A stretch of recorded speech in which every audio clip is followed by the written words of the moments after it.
अरावली पर केंद्र सरकार की तरफ से बड़ा फैसला किया गया। अरावली में खनन पर केंद्र सरकार ने रोक लगाई है। अरावली में कोई भी नई माइनिंग लीज जारी नहीं की जाएगी। अरावली के संरक्षित क्षेत्र का विस्तार होगा। बड़ी खबर इस वक्त की, अरावली क्षेत्र में सारे खनन पट्टे रद्द होंगे।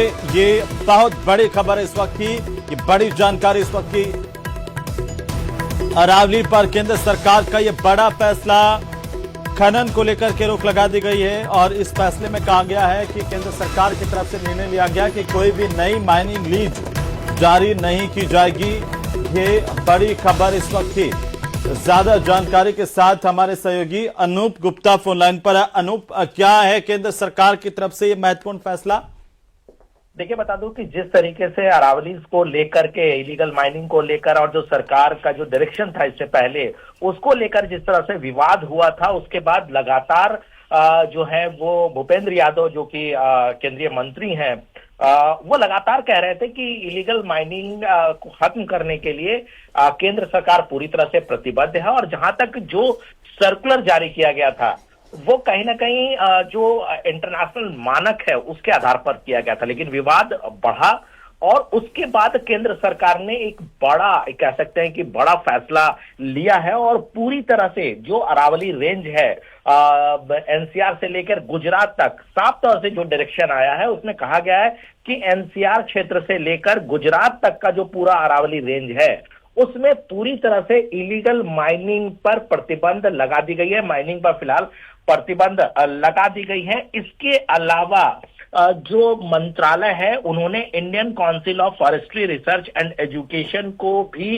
कहा है कि आगे किस तरीके से फॉरेस्ट कंजर्वेशन को लेकर के किस तरीके से पहल लेनी है उसका स्टडी करें और उसको लेकर एक कार्य योजना बनाएं। इसके अलावा जो माइनिंग लीज है उसको भी रद्द की गई है। तो यानी कह सकते हैं कि एक बड़ा फैसला केंद्र सरकार की तरफ से ली गई है, क्योंकि जिस तरीके से हम देख रहे हैं कि लगातार इस मसले को लेकर विवाद हो रहा था। जिस तरीके से हमने देखा एनवायरमेंट के जो एक्टिविस्ट हैं वो लगातार सरकार की जो पहल थी, जो नया सर्कुलर था उसका विरोध कर रही थी। तो ऐसे में एक बड़ा फैसला केंद्र सरकार ने उठाया है। जी अनूप, अगर साधारण शब्दों में इसे समझें तो जो खनन अब तक वैध खनन जो अरावली में चल रहा था, क्या उन पर भी रोक लगी है या नई माइनिंग लीज नहीं दी जाएगी?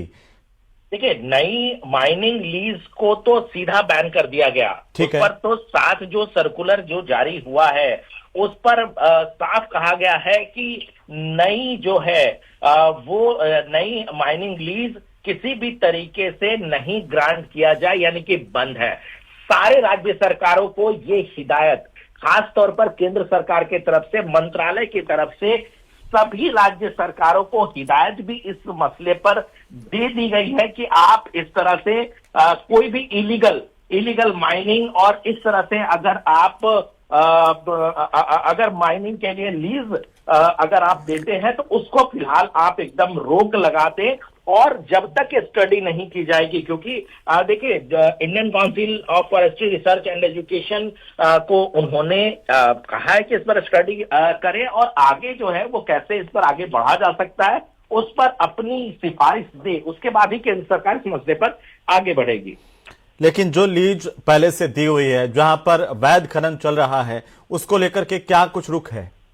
देखिए, अवैध खनन को लेकर के साफ तौर पे सरकार पूरी तरह से अपना रुख पहले से रखी हुई है। अवैध खनन किसी भी तरीके से ना हो, इसको लेकर सरकार जो है वो प्रतिबद्ध है और सरकार चाहती है, सरकार लगातार उस पर पहल कर रही है। हमने भूपेंद्र यादव ने भी इस मसले पर कहा है। जी अनूप, मैं थोड़ा सा आपको रोक रहा हूं, फिर से आप की तरफ रुख करूंगा, लेकिन इस वक्त हमारे सहयोगी राजधानी जयपुर से हितेंद्र शर्मा भी फोन लाइन पर हैं। हितेंद्र, क्या जानकारी है केंद्र सरकार के इस आदेश के मुताबिक? ये कहा गया है, इस आदेश में ये कहा गया है कि सभी स्टेट, जो चारों स्टेट है जहां से अरावली गुजरती है, जिसमें गुजरात है, राजस्थान है, हरियाणा है और दिल्ली है, तो यहाँ पर जो है इन्हीं चारों स्टेट्स में जो है किसी भी तरह की नई माइनिंग लीज जो है अरावली इलाके में, अरावली का जितना भी इलाका माना जाता है उसमें कोई लीज जो है नहीं दी जाएगी। इसके अलावा भी जो है जो नेशनल कैपिटल रीजन का जो एरिया है और जो हरियाणा का जो एरिया है, इसमें पहले से ही जो है काफी वक्त से जो है इस पे सुप्रीम कोर्ट में मामला चल रहा था, और अब जो ये अरावली की जो परिभाषा को लेकर जो चीजें थी, उसके खासतौर पर प्रदेश में इसको लेकर जो है काफी ज्यादा जो है चारों तरफ से जो है एक तरह का प्रेशर भी था कि लोग कह रहे थे कि भाई ये जो अरावली है, अरावली अगर ज्योग्राफिकली देखें तो प्रदेश को दो हिस्सों में बांटती है, जिसमें से जो पूर्वी लेकिन हितेंद्र, जो अरावली के अंदर अभी खनन हो रहा है, वैध माइनिंग जो चल रही है, उसको लेकर के क्या जानकारी है? वो चलती रहेगी या उनको रोक दिया गया है?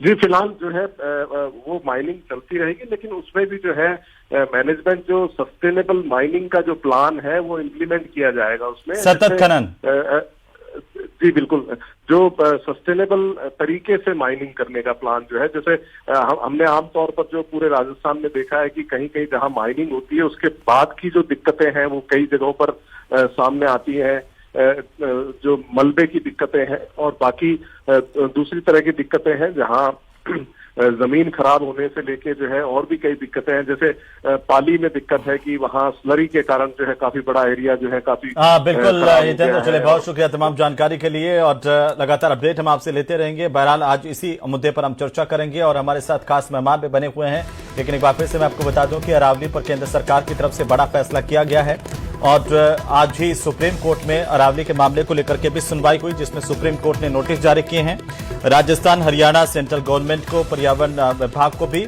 और इसी बीच सरकार की तरफ से ये बड़ा फैसला कि कोई भी नई माइनिंग लीज जारी नहीं की जाएगी अरावली क्षेत्र में। और आज हमारे साथ खास मेहमान जुड़ चुके हैं और उनका परिचय मैं आपके साथ करवा दूं। हमारे साथ राखी राठौड़ हैं, भारतीय जनता पार्टी के प्रवक्ता। हमारे साथ कांग्रेस पार्टी के प्रवक्ता स्वर्णिम चतुर्वेदी जुड़ चुके हैं और साथ ही साथ हमारे साथ इस वक्त जुड़ रहे हैं आचार्य डीपी शास्त्री, हिंदू धर्म गुरु हैं। आप सबका स्वागत, सबका अभिनंदन। और राखी जी, सबसे पहले आप इससे मुखातिब होते हुए कि आखिरकार केंद्र सरकार की तरफ से भी एक बड़ा फैसला किया गया है। ये पूरा मामला लगातार तूल पकड़ रहा था। आज सुप्रीम कोर्ट में भी इस पूरे मामले को लेकर के सुनवाई हुई। सुप्रीम कोर्ट ने नोटिस भी राज्यों को जारी किए हैं, सेंट्रल गवर्नमेंट को भी जारी किए हैं इस पूरे मामले पर।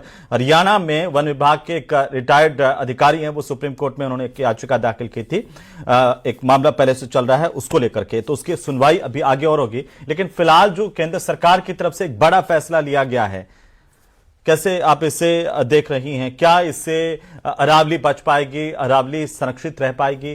क्योंकि कई तरह की आशंकाएं हैं। देखिए हेमंत जी, मोदी सरकार का एक स्पष्ट ध्येय है, एक स्पष्ट विजन है, विरासत भी और विकास भी। विरासत सस्टेन रहनी चाहिए और उसके साथ साथ हमें विकास की जो जरूरतें हैं उनको भी उनकी भी पूर्ति पूरी करनी है। और इसी के ध्येय के साथ में अरावली के संरक्षण के लिए जिस तरह से केंद्र सरकार ने काम किया, अभी मैं आगे आपको सब चीजें बताऊंगी। हम लोगों ने लगातार ये प्रयास किया कि अरावली के अंदर जो अवैध खनन हो रहा था, अब अरावली की जिस तरह की जो स्थिति थी उसमें सुधार हो सके, कैसे उसमें इंप्रूवमेंट कर सके, और यही सुप्रीम कोर्ट के वर्डिक्ट में भी है। हेमंत जी, मुझे दुख होता है कई बार कि कांग्रेस पार्टी भ्रम फैला करके उन्होंने लोकसभा के अंदर तो उन्होंने जीत हासिल कर ली, उनको लगता है कि वहां पे संविधान बदल जाएगा, ऐसी बात करके उन्होंने वहां पर कुछ सीटें हासिल कर ली और वही भ्रम अब वापस फैलाना चाहते हैं।